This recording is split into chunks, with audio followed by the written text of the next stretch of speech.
Hi everyone, I'm Michaela, and today we're welcoming Tristan and Aris from Almost Famous Friends to the soundtrack of our lives. They're going to talk about their new single, upcoming projects, and how they're navigating the music industry and communities for the last couple of years. So welcome, we're glad to have you here. We're Glad super to be here. excited to be Thank on. you. So my first question is, how does it work with a five-piece band? How do those dynamics happen? That is a great question. It's not easy. It's definitely taken a lot of leadership from me personally. And, it definitely started that way. Like, this has been a passion project of mine since I was 15, 16 years old. So, it's from the beginning, it's been on me to, build the band. I found all the members and, I do a lot of the songwriting too. So I definitely, not to toot my own horn or anything, but a lot of the driving force behind what moves us forward. But everybody in the band, still has their own role, and certain members have strengths that greatly complement my weaknesses. So there's a lot of me leaning on members for certain things, such as, for example, I'm not a visual person whatsoever. So I struggle very greatly with things like music video ideas and cover arts and stuff like that. So that's something, one of those things that very often I have to come to my band members and be like, is this cool? Like, I can't tell. Like,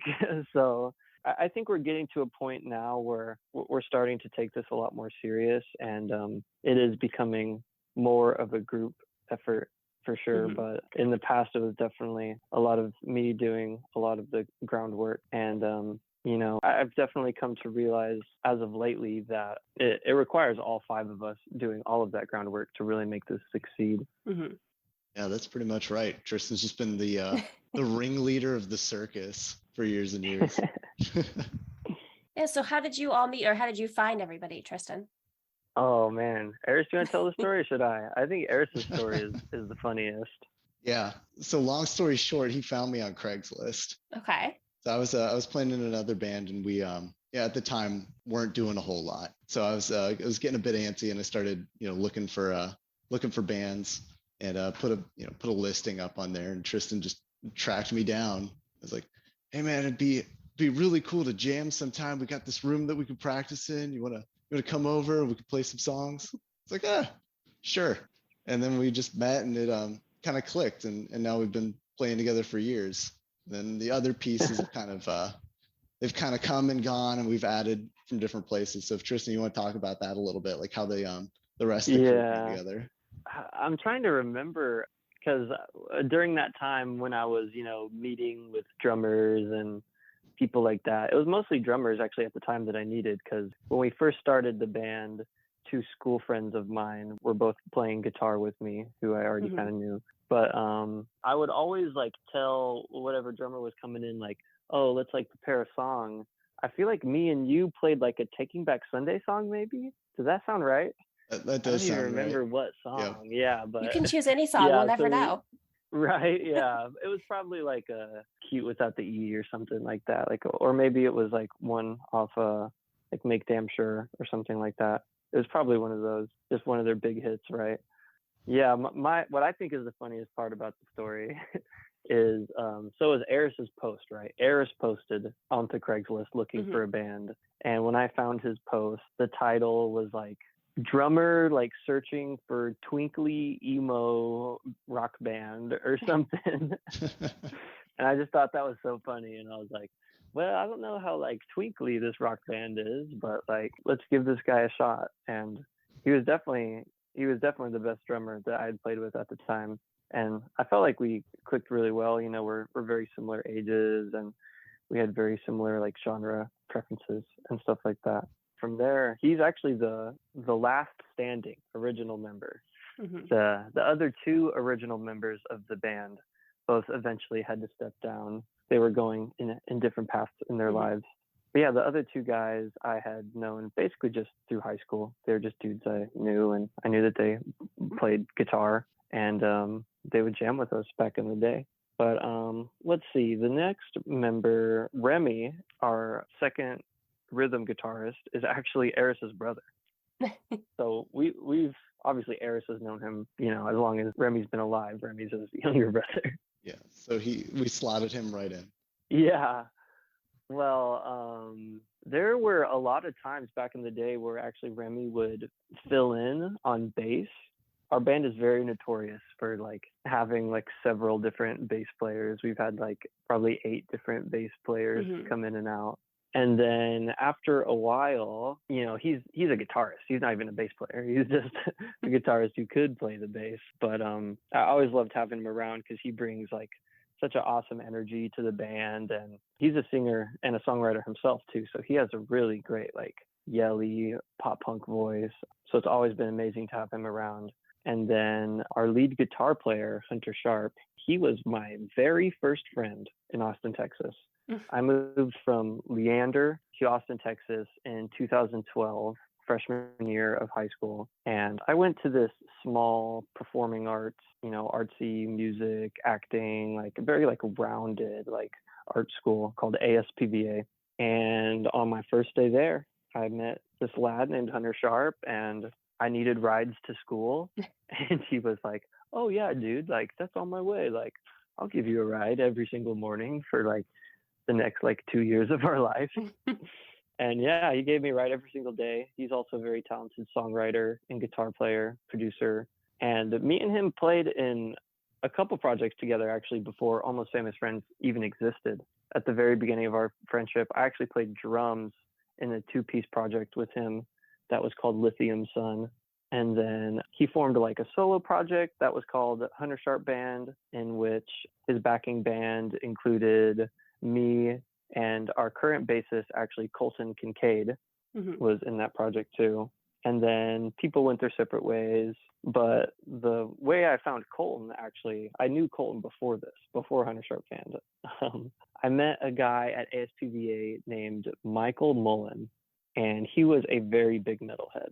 And when I met him, he was like, "Hey, like, I know you're really good at guitar. Like, why don't you come hang out with me and my metal band sometime?" And I was like, "Oh, that's cool." So like, I'd go to their house, like hang out in their practice. I went to one of their shows, and then eventually their like lead vocalist quit or something. And he was like, "I need you, dude." And so that was how I met Colton. Colton played bass in this metal band. The band was called Doomsday December. Of course. There's some very cringe videos of us on YouTube that you can find out there still, sadly. So that's how I met most of the boys. It was a very long time after that before any of them were like solid foundations within the band. But all of these boys are people I've been friends with as long as I've been in Austin for almost 10 years now. I met most of them when I was almost 16, and I'm about to turn 26. So all of these dudes I've known for almost a decade. And certain times they'd fill in certain slots. Colton subbed as a bass player for my band several times back in the day. Hunter played bass several times back in the day. And when we finally lost our original lead player, Constantine, Hunter started playing lead in the band. And there were even certain times when he couldn't play and someone else in the music scene would like step in to play lead guitar for a show or for like a weekend of shows. And so it's always just been a revolving doors of guitar players, throughout our history. But Aris was the solid. He was the rock that held it all together for the longest time. And now I think over the past like year, finally in September, Colton got out of a certain project. And he's one of my longest and closest friends in the city. And, I gave him some time to like decide what he really wanted to do. And then finally I was just like, "Hey, Colton, like, you're an amazing bass player. Like, I'd love to have you in this band, for real this time." And he agreed, and Remy was promoted, I guess you could say, to second rhythm guitar player. And here we are now. All 5 of us are the boat that makes this music travel. So that was me trying to make it short also. No, that was a good explanation. It makes sense. So Aris, what's it like working with your brother? Oh, it's wild. It was it was definitely a little annoying at the start, but he's really talented. And, like Tristan was saying, he brings a lot of energy, which that could be a little annoying as a brother off stage, but it's so much fun on stage, seeing him, jump around, sliding on stage, and constantly looking for a mic to scream into. I have a good time with it. Yeah, I don't think I could do that with my siblings. I think that'd be too much for me. Yeah, they have a way of driving you crazy. Yes. You could talk a little bit about the Wayfarers Club if you like. They started a band together actually before they even met me. That would be a cool story to bring up, like how that started too. Yeah, I mean, just growing up, we we got really into music, and so naturally we started a band, which is still going on today, the Wayfarers Club. And so for years we've been kind of doing that on and off. And so, not only do I have to deal with him in Almost Famous Friends, but I get a double dose of having to deal with him being the main songwriter and singer for another band. Maybe triple, because then he's also your brother. Mm-hmm. Yeah, and I see him at family dinner every weekend. That started as a cover band, actually, right? Yep. No, we played so many shows just playing covers. It took forever for us to start doing original music, but even that was kind of fun.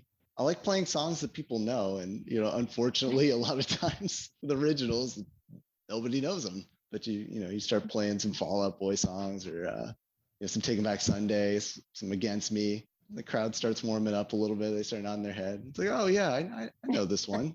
Doesn't sound how it did on the album, but it's okay. Yeah, so you guys have a new single that just came out, If You Need Me. Can you share a little bit about the creative process behind it?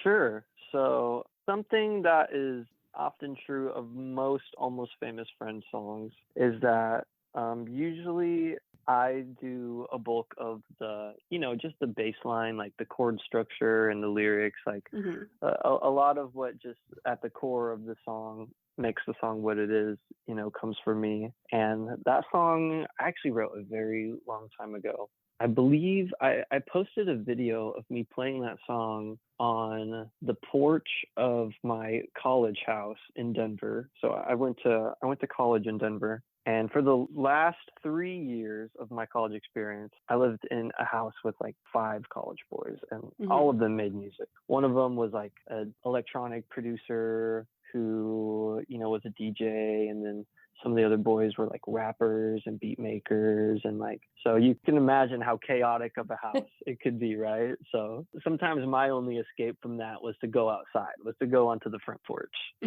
And yeah, after a short-lived fling that started off hot and died just as fast as it began, I was on my porch one day, and I would do this a lot where I would just go out onto the porch to kind of just escape. And I would just lay there and just strum on my guitar for endless hours and smoke more weed than I needed to because I was newly 21 and had like infinite amounts of time on my hand in a legal state. And I was very much into All American Rejects major album at that time. And there's a song off that record called Stab My Back that has this very like rhythmic, like chunking part. It's just very dancey, and it's kind of like, it's got that happy feel. And when you like look deeper under the hood, you're like, wow, this song is really freaking emo.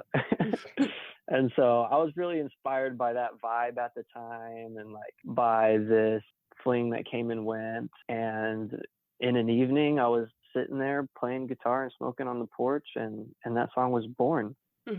And then I think it was either that day, I want to say it was 2017. That sounds about right. Or maybe the next day that I did like an acoustic recording of that song on my porch.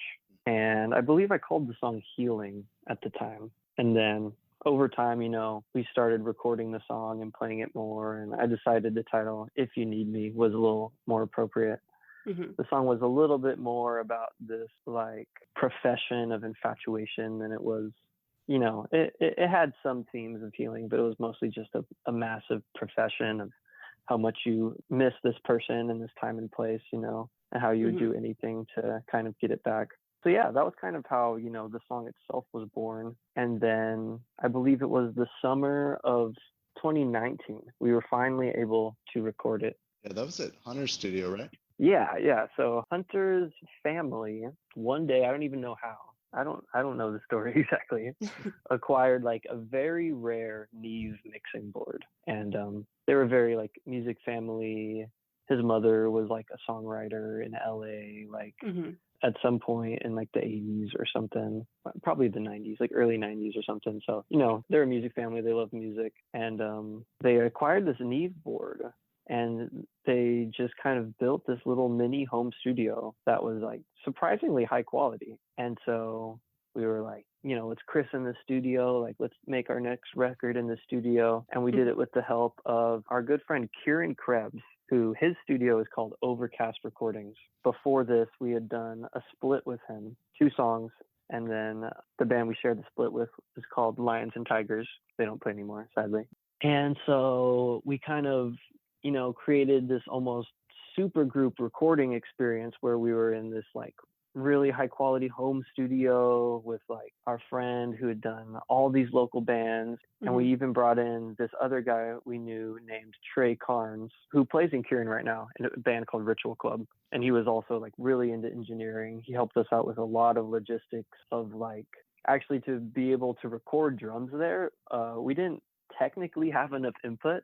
Like I think the board, for some reason, like we were missing converter channels or something. Like we only had 8 inputs in the actual Neve board. So we had to like jerry rig a Claret audio interface to like take the rest of the inputs from the drums. And like, most of us had never even really sat at like a real analog mixing board for longer than a few minutes. So that's where Trey came in really clutch because he knew a lot more than a lot of us. And yeah, we recorded 2 songs actually. And then months later, or maybe 6 months later, we recorded like 6 more songs. And so we had 8 songs, If You Need Me being one of them. And the song we dropped at the beginning of the year, Hello Again, being another.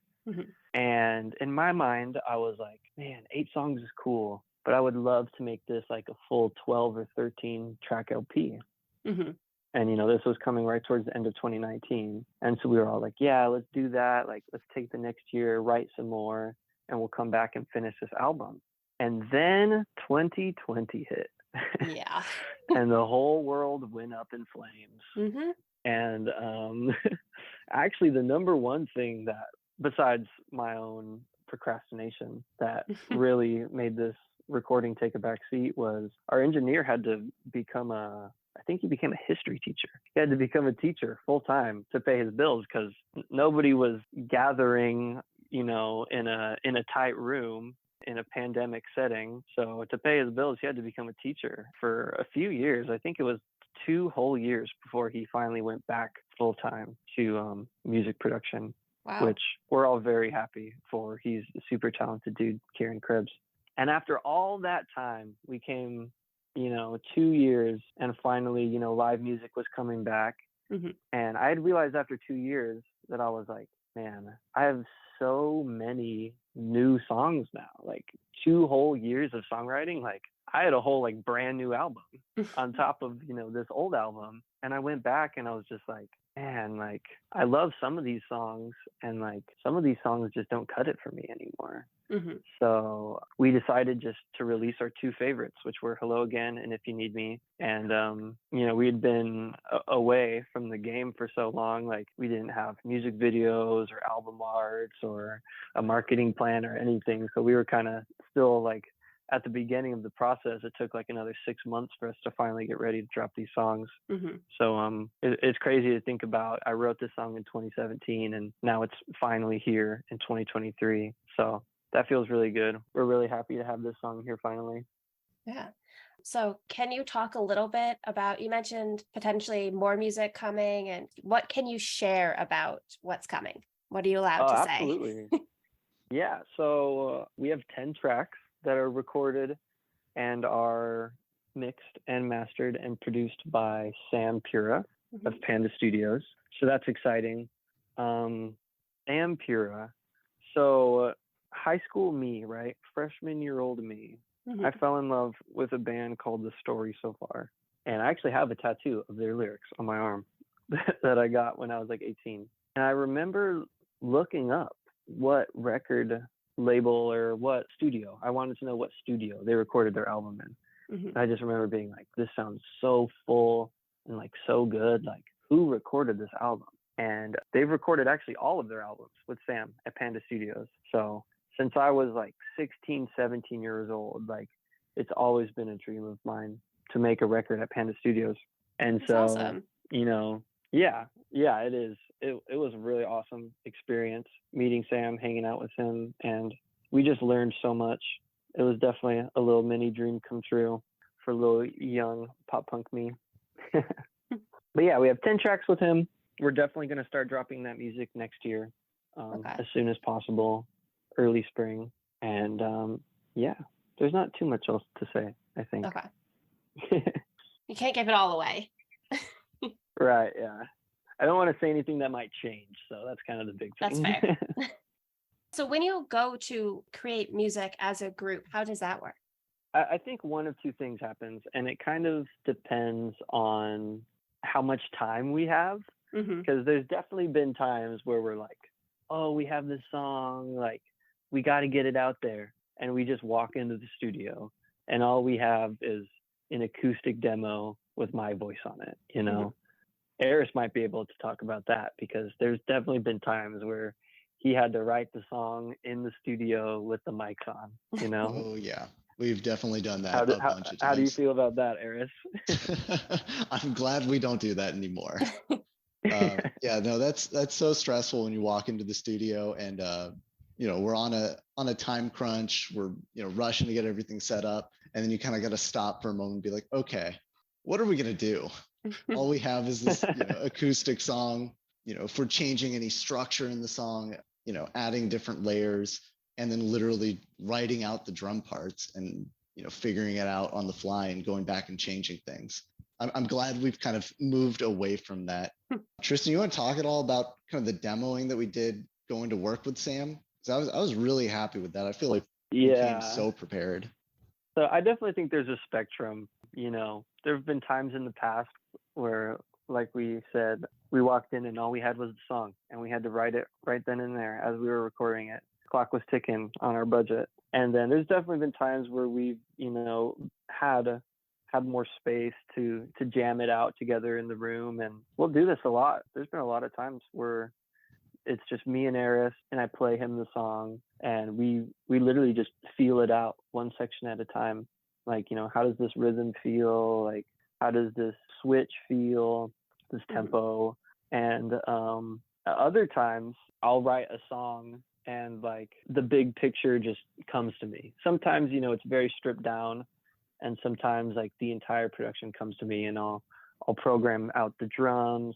I'll write all the leads and harmonies and everything in advance. Mm-hmm. And, this is probably almost equally as difficult a situation sometimes for the band.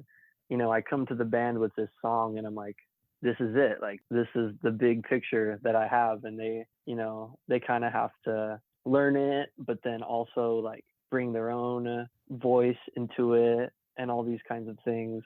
So I think the songs we have with Sam right now, most of them, I kind of brought a little bit more structure to the table as far as what the drums could sound like. Mm-hmm. And, with more lead and harmony ideas. And it's definitely nice to have that planned out. But I know Aris likes to make this joke about how I write like drum parts that are impossible to play, right? So yeah, it's like when you've got a guitarist programming MIDI drums, there's no focus on how many limbs you have for playing. To be fair, I am a drummer too. Like, I might not be as practiced, but I try to keep those things in mind. But also at the same time, I'm just like, I just want the sickest drum part ever. And, there are definitely human limitations that are sometimes left to the wayside when I'm just clicking notes in an Ableton MIDI roll. But it's cool because then, we come that just little extra bit more prepared, and things are just a little bit more refined than they were last time. And yeah, and it frees up so much time to put our attention elsewhere. If we've got that structure in place, we're not spending a bunch of time figuring out what should be there. It's more, how can we polish it? Mm-hmm. How can we add to it? Yeah, and kind of clean it up. Definitely. That makes sense. Sure, it's a lot easier on everyone when things are more prepared. Yeah, I think it might not always be easier, but I think in the end, more times than not, we're happier with the final product. Like Mhm. we're like, we got in everything we wanted, and in the end, we're more stoked on it. Mhm. So your band has been around for a while. So how has the music evolved from the beginning to what is going to be released? You said sometime next year. Wow. Sorry, it's a deep question. No, that's great. That's the perfect question for this band, I think, because we're notorious for not having one sound. The sound is always evolving, I love that. I think. And part of that is like influences are always changing, like in what inspires me to make music. And, out of all five of our members, like it's not like we're five dudes who love pop punk, it's like our Mhm. bassist Colton, like he's like a little bit more of a metal guy who also loves like dark synthwave music, and like Hunter Sharp is more of a like pop, indie rock, kind of R&B. I already said indie, but like he's a little bit more Mhm. alternative. Like he loves like Jack White and stuff like that. Mhm. And then like Remy is definitely more of a kind of classic pop punk emo enjoyer. And Aris, I'll let you speak to your influences, but I know it's a lot of alternative. Yeah, a lot of alternative rock for sure.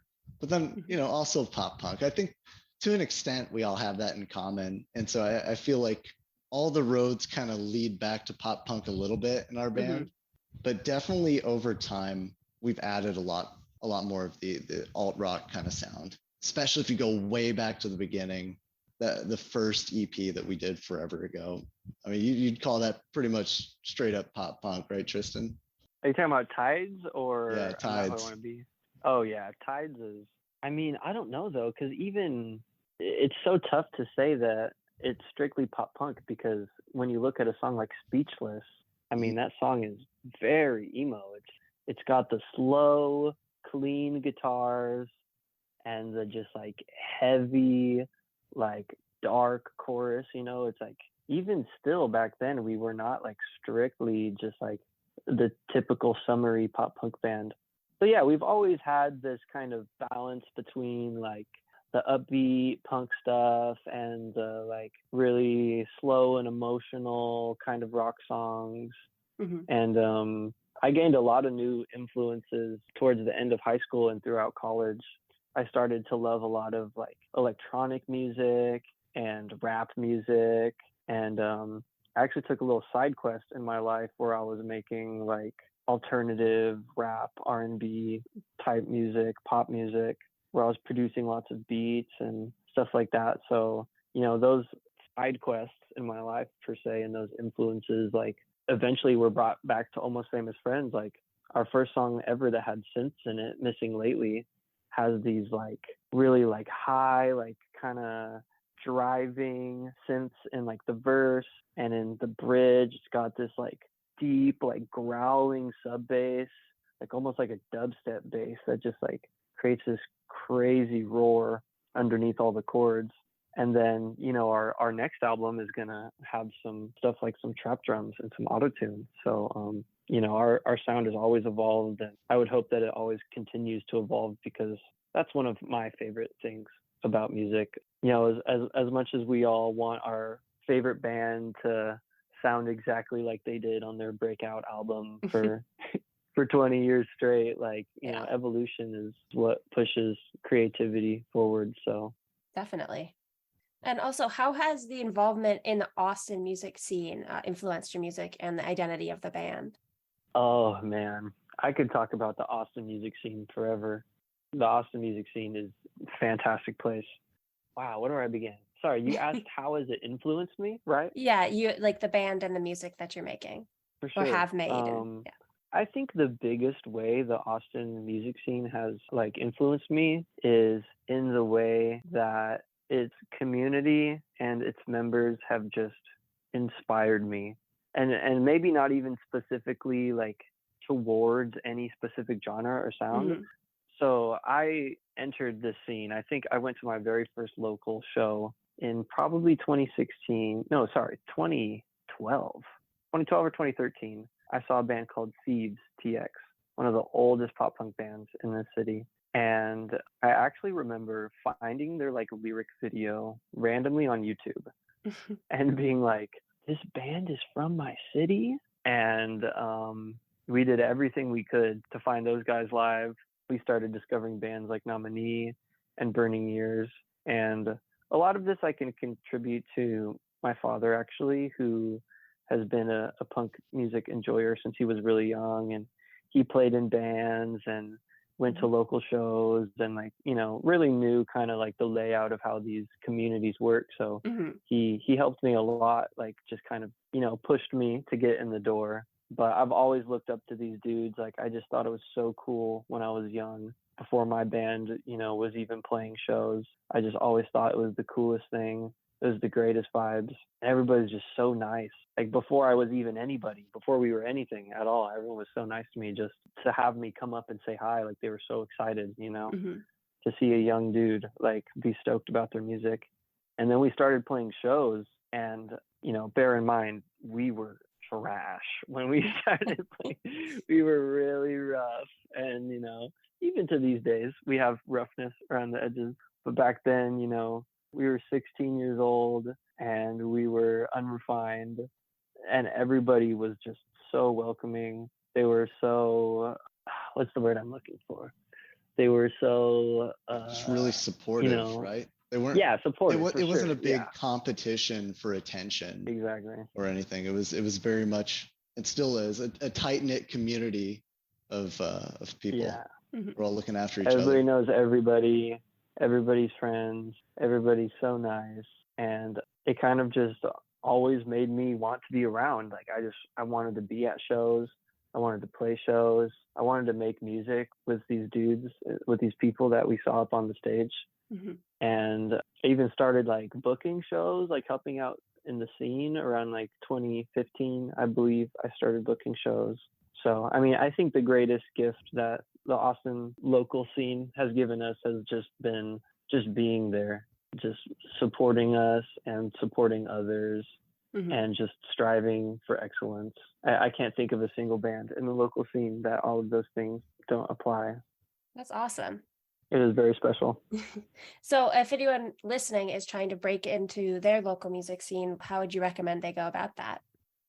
Breaking into the local music scene. So you know what's funny, actually? I'll tell a little story about the first time I ever met one of the members of Nominee. So this was kind of right when Almost Famous Friends was getting together, and like I think we had maybe played our first ever show, which was some like funny, like middle of nowhere, like benefit show where we played on like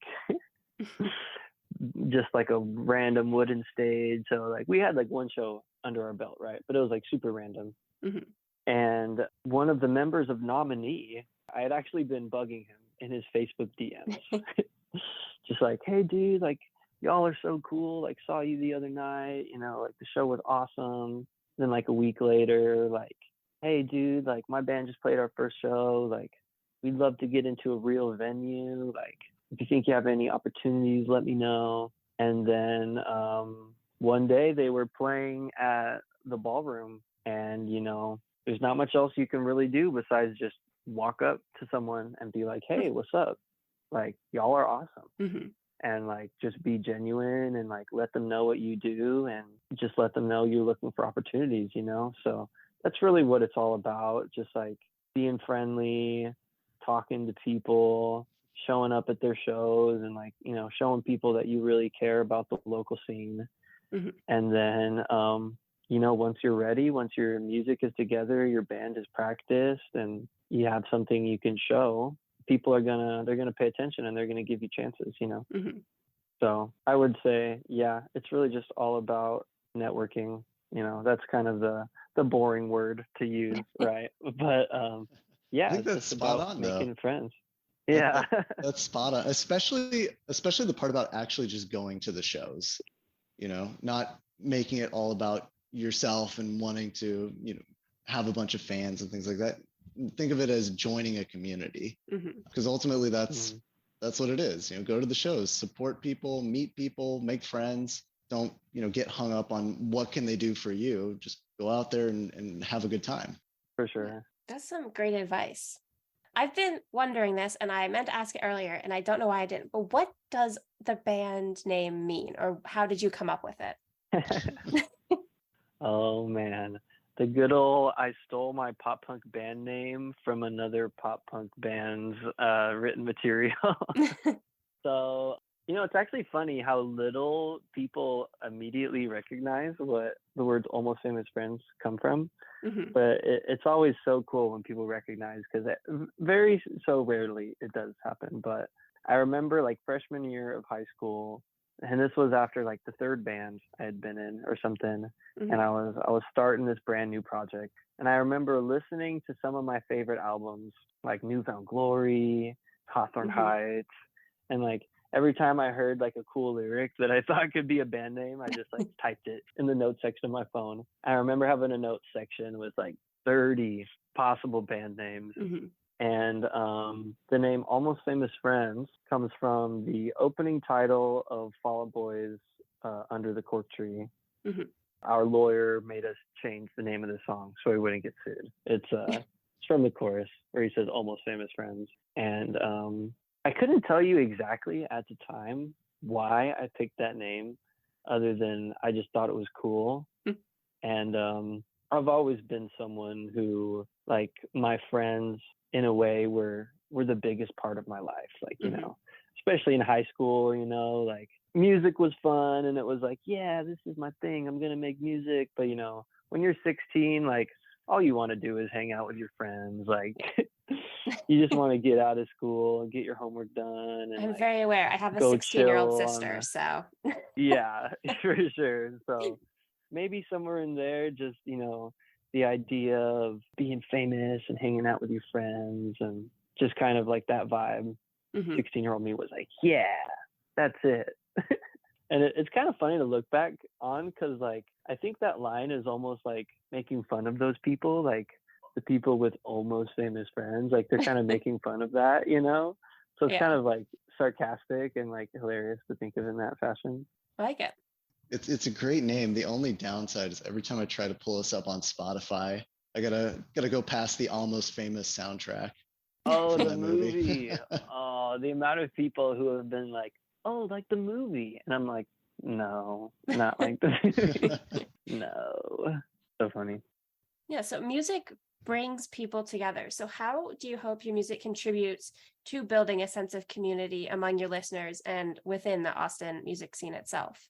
Yeah, it definitely does. I think one of music's greatest powers for me, and this is something I always try to lean on when maybe I'm in like a weak moment or I'm feeling like unmotivated, and like, I'm driving down the road and a song is playing, Mhm. and the words hit me in a specific way, or the instruments just hit so hard, and it gives you that feeling where you connect with the message, Mhm. or like you feel exactly what the singer is feeling about, and Yeah. you just like know that someone out there like feels that same way you feel, that same rage, that same sadness. And that's one of the greatest things about music for me personally, Mhm. is just knowing that someone out there like struggles just like I do, and it's a beautiful thing to see in person too. I think when you're at a live show and you're 2 feet away from the lead singer, you're right at the edge of the stage, like you're right in front of them, and Mhm. they're singing their song, and you can just see the emotion on their face, and like you connect with what they're talking about. It's the craziest feeling. It really just makes you feel like connected to those people, connected to that community. Mhm. And then you meet someone down the line, and they're like wearing a Burning Years shirt, and you're like, oh shit, like dude, that's a dope shirt, I love Burning Years. And they're like, oh yeah. And like y'all are just like immediately friends. Mhm. You don't know this person at all, you don't even know their name yet, why they're here. All you know is that they're repping a band you love, and like boom, y'all are Mhm. cool. So there's something about that there, and just like we both connect with this thing that makes us feel less alone. Mhm. Suddenly we feel like we are together in that. Yeah. Yeah, it's pretty similar for me. It's just it's such an interactive art. Mhm. I really enjoy that. You know, on the one hand, you can have an experience on your own, like what Tristan was saying, where you really connect to what the singer's saying or what the band is kind of going through. Maybe you hear a line that you've heard hundreds of times, and then you get that aha moment where it just kind of clicks for you. Yeah. And kind of takes on a different meaning. But then there's also kind of the shared community events aspect, which is really cool. You know, going to shows and standing in a crowd full of people where, maybe you're not talking to any of them, but you have something in common. And so you can get that sense of connectedness and community, even just standing there watching somebody strum a guitar or hit drums. Okay, so it's time for the last question, and it is, what is the soundtrack of your life? Woo! It is always interesting to see how people react to it. Oh man, I think the soundtrack of my life, does it have to be music, or like are we just like talking like? It is however you want to interpret the question.